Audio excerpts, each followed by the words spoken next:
The emergency meeting of world leaders convened in Geneva was unlike anything in human history.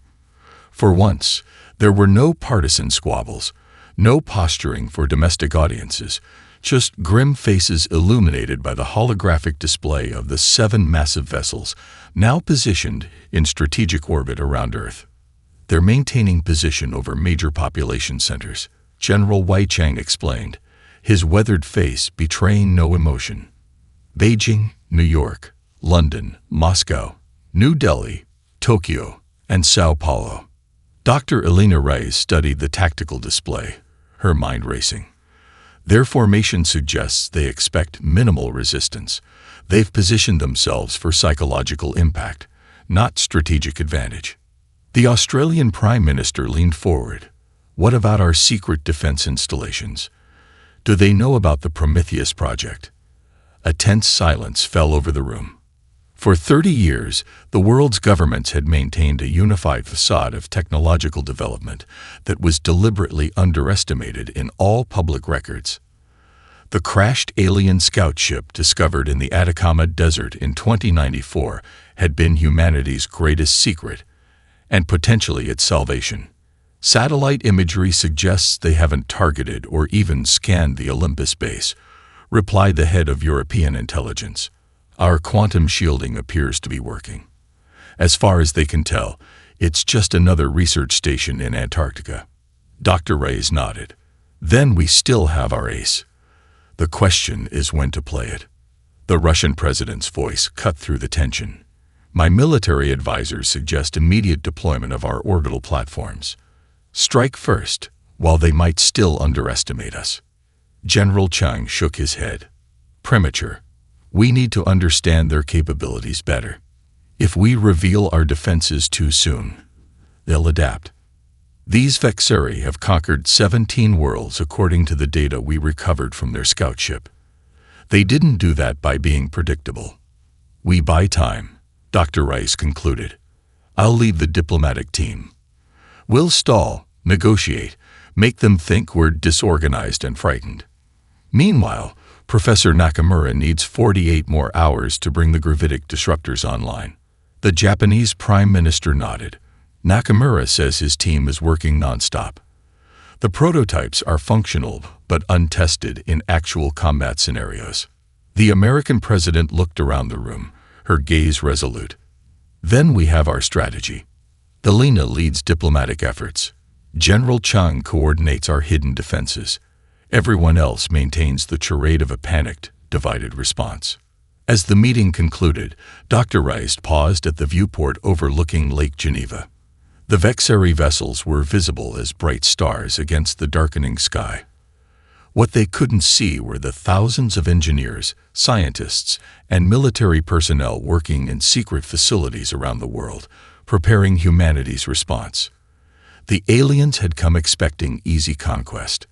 They would discover that humans were anything but easy prey. The diplomatic chamber aboard the Vexeri command vessel gleamed with an otherworldly metallic sheen.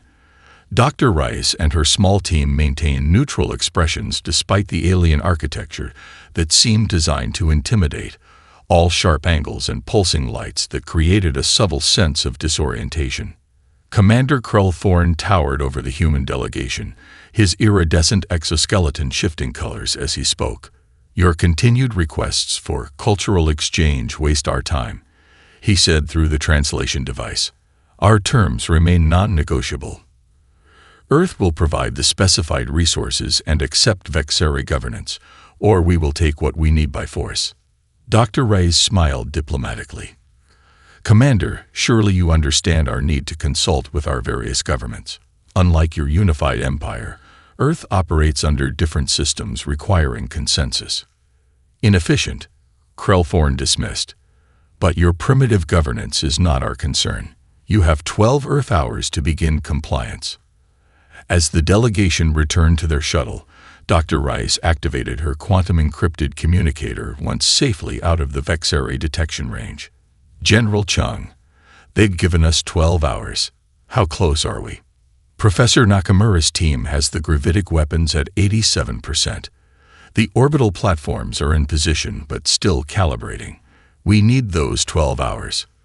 There's something else, Dr. Rice added, lowering her voice. They're planning a demonstration strike.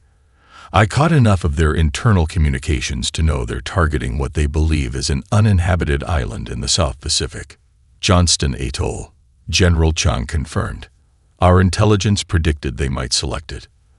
The quantum shield generator is already active there, disguised as a weather research station. Back on Earth, inside the hollowed mountain that housed the Global Defense Command, screens flickered with satellite imagery as technicians made final adjustments to the planetary defense network. A young officer approached General Chang with a tablet displaying a real-time feed of the Vexari fleet. Sir, they're repositioning their secondary vessel. Weapons systems appear to be charging. General Chang nodded grimly. Right on schedule. Alert Professor Nakamura's team. This will be our first field test. High above Earth, the Vexari warship's primary cannon glowed as it prepared to fire. Commander Krill Thorne watched from his command chair, anticipating the destructive display that would finally convince these stubborn humans of their helplessness. The beam lanced down toward Johnston Atoll, a devastating energy discharge capable of vaporizing a small city. What should have been an explosion visible from space instead became something unprecedented. A hexagonal grid of azure energy suddenly materialized around the island, absorbing the attack completely. In the stunned silence that followed on the Vexari bridge, a communication request from Earth flashed across their screens. Dr. Rice's face appeared, her expression now devoid of the submissive diplomacy she'd shown earlier. Commander Krill Thorne, she said calmly, perhaps now would be a good time to discuss more equitable terms of first contact. Maya Wong's fingers danced across holographic interfaces in the subterranean Cyber Command Center beneath Singapore. 3 days of non-stop work had yielded results that even she found surprising. I'm in, she announced to her team of international hackers.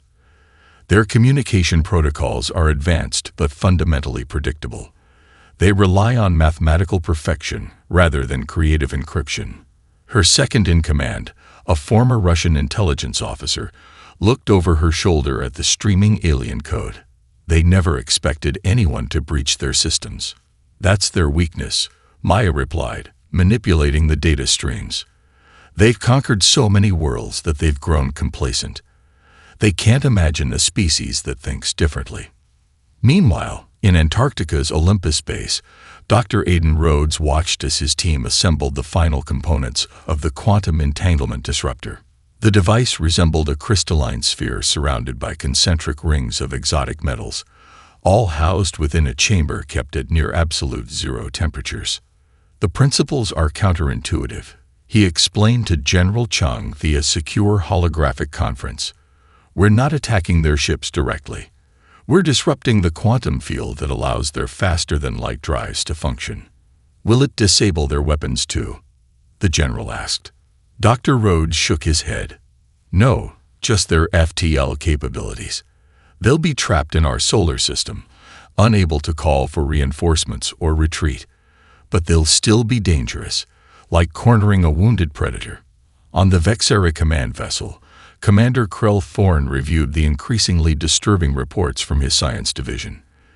The initial scans of human psychology and sociology had missed critical patterns. These humans are unlike previously conquered species, his chief anthropologist explained. Their history is defined by constant adaptation to threats. They faced extinction-level events multiple times yet survived through innovation. Even more unusually, they seem to thrive under pressure. Explain, Krill Thorne demanded. Our analysis of their information networks shows accelerated problem-solving during crisis. They're not just responding to our presence. They're evolving their strategies in real time. The defensive shield we encountered was built using principles our scout ship employed. They've taken our technology and improved upon it within decades, a process that took our ancestors centuries. Krill Thorne's exoskeleton darkened, a sign of deep concern in his species, and their fractiousness, their tendency toward internal conflict, appears to be suspended entirely when facing external threats. Their historical records show this pattern repeatedly, warring nations unifying against common enemies. We may have inadvertently created the perfect conditions for them to demonstrate their most dangerous capabilities. Outside the ship, Earth continued its deceptively normal rotations. But beneath its surface and in secret facilities worldwide, humanity was mobilizing with unprecedented cooperation. Networks of scientists shared breakthroughs, military strategies were developed and discarded at lightning speed, and technologies once thought theoretical were being prepared for deployment. The Vexeri had arrived expecting conquest. Instead, they had awakened a planetary defense system unlike any they had encountered before, an entire world of ingenuity with nothing to lose. Captain Sarah Martinez watched the battle unfold through the Defiance neural interface, the experimental craft responding to her thoughts almost before she formed them. The vessel, barely larger than a pre-contact fighter jet, but incorporating salvaged alien tech, danced through space like nothing the Vexeri had encountered before. "Echo Squadron, follow my lead," she commanded as her ship dove beneath the massive Vexeri cruiser. "Target their sensor arrays, not their weapons. Blind them first." 5 other experimental craft followed her trajectory, their quantum-shielded hulls absorbing the occasional hits from the aliens' automated defense systems. Unlike the rigid, predictable patterns of the Vexeri ships, the human vessels moved erratically, exploiting gaps in the enemy targeting algorithms. Their systems expect logical attack patterns, Martinez had explained during mission briefing. So we'll be deliberately illogical. The strategy was working. The smaller human ships should have been easy targets for the advanced Vexeri weapons, but their unpredictable movements confused the alien targeting systems. When the Vexeri switched to manual targeting, they discovered another unpleasant surprise. Human pilots whose reflexes had been honed through generations of aerial and space combat simulations. Meanwhile, on Earth's surface, Krellthorne's ground forces encountered equally unexpected resistance. In Jakarta, civilian engineers had reconfigured commercial broadcasting towers to scramble Vexeri communications. In rural Nebraska, farmers used agricultural equipment to disrupt the magnetic signatures the aliens used for navigation. Outside Mumbai, a hastily organized militia used mirrors and reflective surfaces to redirect Vexeri energy weapons back at their sources. In the Global Defense Command Center, General Chang monitored the worldwide resistance. "We're not winning, but we're not losing either," he reported to Dr. Reyes. Their forces are becoming increasingly disorganized. They expected a conventional military response, centralized, hierarchical, predictable. Instead, they got humanity, Dr. Reyes replied with grim satisfaction. Messy, creative, and stubborn as hell. Aboard his flagship, Commander Krellthorne struggled to comprehend the tactical displays. His forces held technological superiority in every measurable category, yet they were failing to achieve their objectives. His chief strategist, a veteran of 17 planetary conquests, appeared genuinely bewildered. "They fight differently everywhere we engage them," the strategist reported. "There is no central doctrine, no unified approach we can counter. Each human group adapts independently." "Impossible," Krellthorne snarled. "No species can coordinate effectively without centralized command." "They're not coordinating in our sense of the word," the strategist clarified. "They're improvising. Individually, collectively. It's chaotic but effective." As if to punctuate this assessment, alarms blared as Captain Martinez's squadron successfully disabled the primary sensor array on the Vexeri cruiser. The massive ship, suddenly blind to the movements of the human vessels, began firing wildly into space. In the Defiance cockpit, Martinez allowed herself a grim smile. "Phase 1 complete," she reported to Earth Command. "Beginning Phase 2. Let's show them what else these primitive ships can do." Dr. Rhodes stood transfixed as the captured Vexeri nanites transformed under his team's reprogramming. The microscopic machines, originally deployed to dismantle human infrastructure, now swarmed across the laboratory containment field with new directives. The breakthrough was understanding their base programming language. He explained to the international science team watching via secure hologram. They're designed to recognize and deconstruct specific molecular patterns. We've simply reversed their recognition protocols. A scientist from Bangalore leaned forward, eyes wide.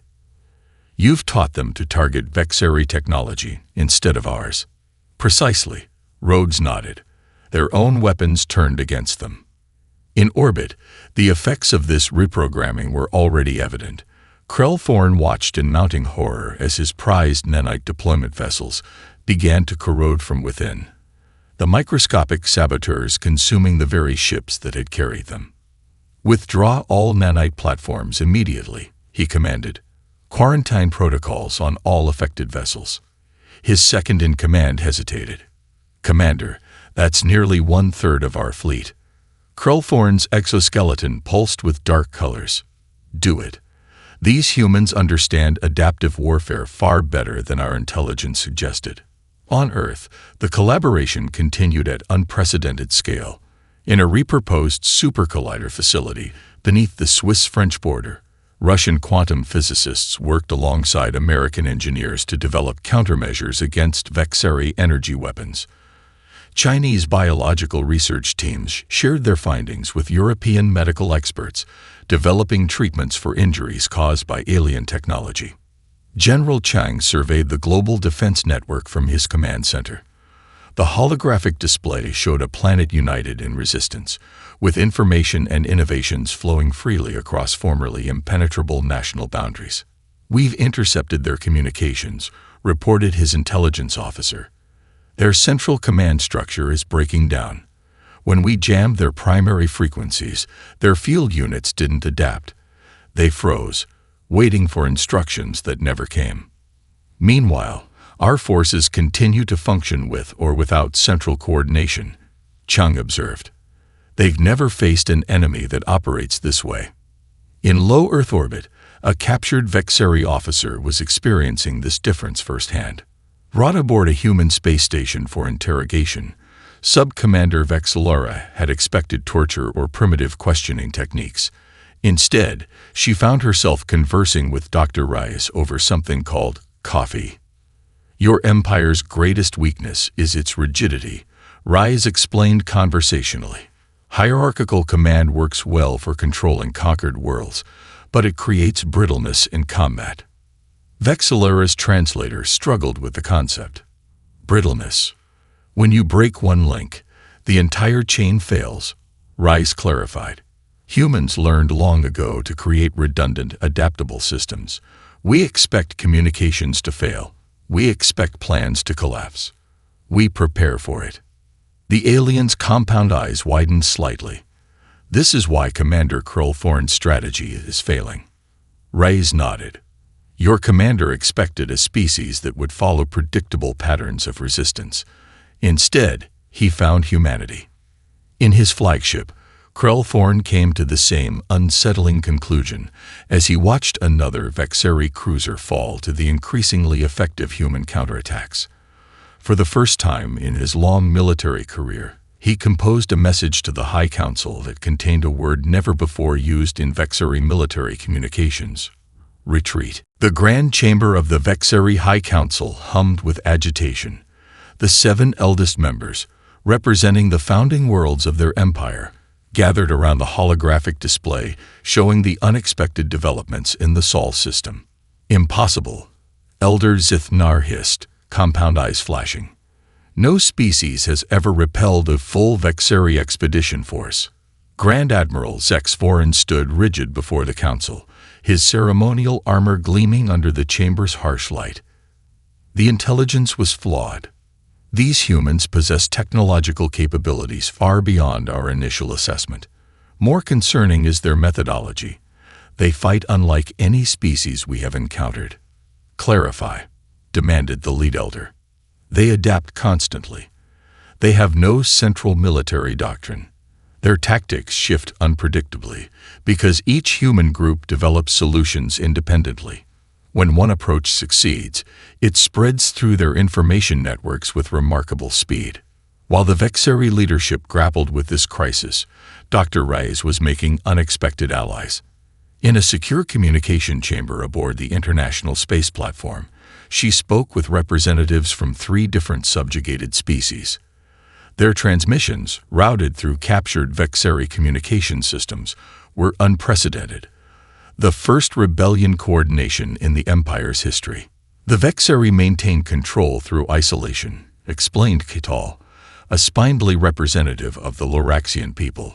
Each conquered world is permitted to communicate only with Vexeri Central Command, never with other subjugated species. Until now, Dr. Reyes noted, Maida Wong's team has created secure channels they cannot detect. The crystalline being representing the Pholox shifted colors in what Reyes had learned indicated excitement. We have already begun sabotaging their supply chains throughout the Cygnus sector. For centuries, we've had no choice but to build their weapons. Now we are introducing subtle flaws. The third representative, a consciousness uploaded into a mechanical shell, spoke in precisely measured tones. The synthetic collective has infiltrated their automated systems across 17 outposts. We await only your signal to disable their defense grids. Dr. Reyes felt the weight of the moment. Earth wasn't just fighting for its own survival. It had inadvertently sparked hope across the stars. Meanwhile, Maya Wong's cyber team intercepted the Vexeri High Council's orders to Grand Admiral Zexforan. She immediately forwarded the decrypted transmission to General Chang. They're sending reinforcements, she reported. A fleet 3 times larger than the current one. But there's something else. Internal communications suggesting resource shortages throughout their empire. They're stretched thin across hundreds of worlds. General Chang studied the intelligence, overextended, maintaining control through fear rather than sustainable governance. Classic empire collapse scenario. They've expanded beyond their ability to effectively control their territory. That's our opening, Dr. Reyes realized as she joined the briefing. We don't need to defeat their entire empire.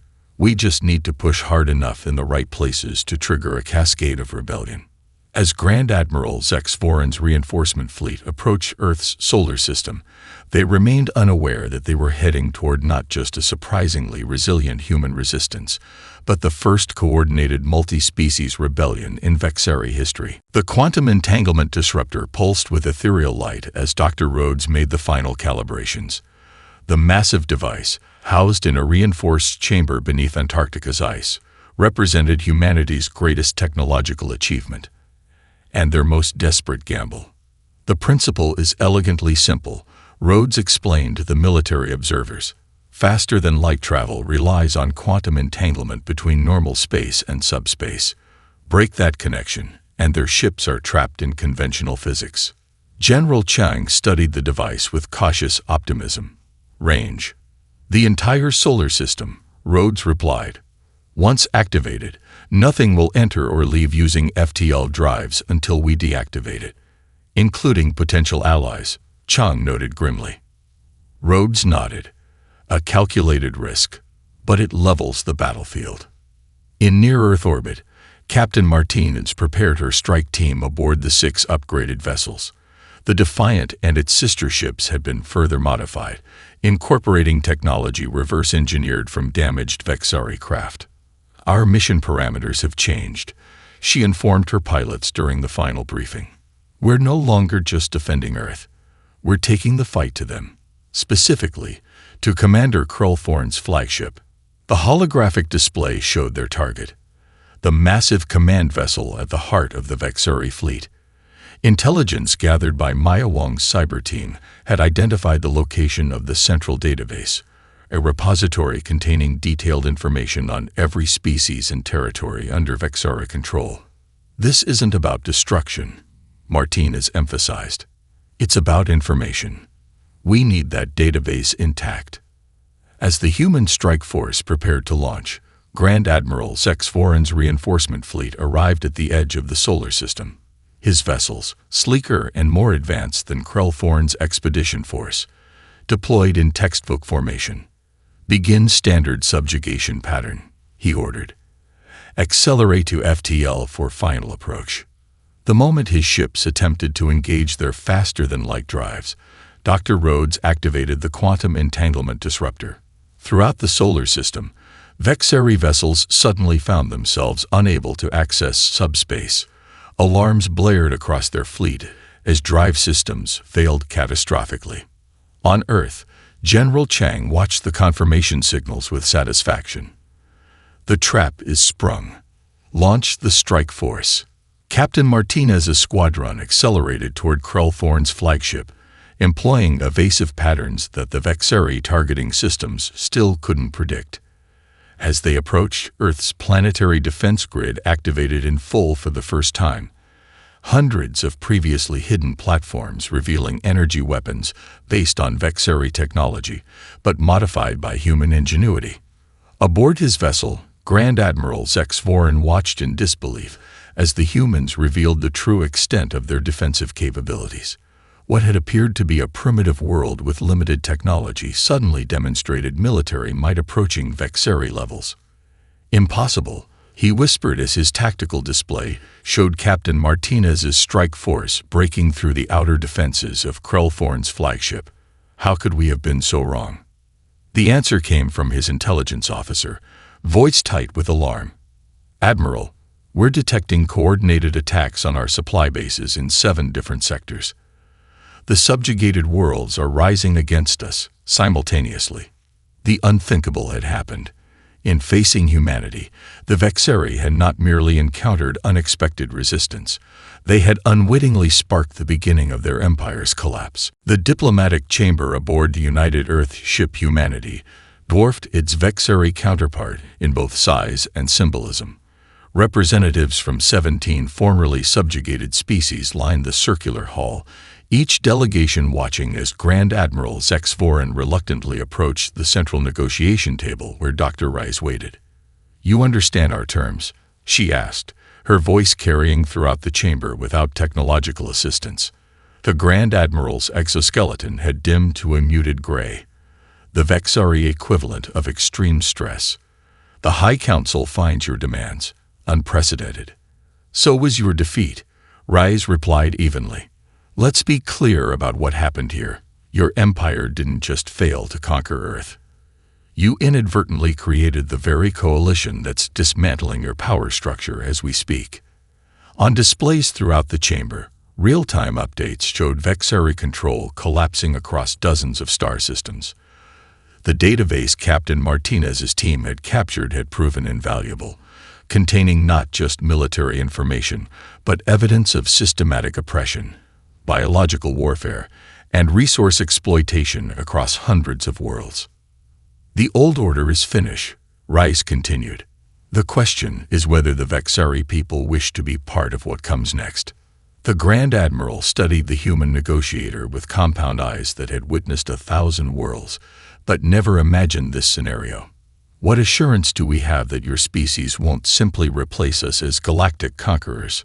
A ripple of agreement passed through the assembled delegations. It was the question they had all considered but hesitated to ask. Reyes smiled. A fair concern. Unlike the Vexari, humans understand the danger of unchecked power. Our own history is filled with empires that rose and fell. We've learned that lasting peace comes from cooperation, not domination. She activated a holographic display, showing the proposed structure for the new interstellar coalition, a system of shared governance with distributed authority and checks against any single species gaining dominance. "We don't want to rule," she explained. "We want to build something that outlasts all of us." As the negotiations concluded, the Vexari retreated to their core systems, their 1,000-year empire reduced to a fraction of its former glory. The Grand Admiral departed with a formal acknowledgement that would enter human historical records. "We misjudged your species in every possible way." Later, on the observation deck of the Humanity, Dr. Rice and General Chang watched Earth grow smaller as the vessel prepared for its first diplomatic mission to the former Vexari territories. "We came so close to extinction," Chang observed quietly. Rice nodded. "Yet here we are, about to help rebuild a galactic civilization." "What do you think made the difference?" he asked. "Our technology, our military strategy." "Neither," she replied. It was our humanity, our adaptability, our creativity when facing impossible odds, our willingness to unite despite our differences. She gestured toward the stars stretching endlessly before them.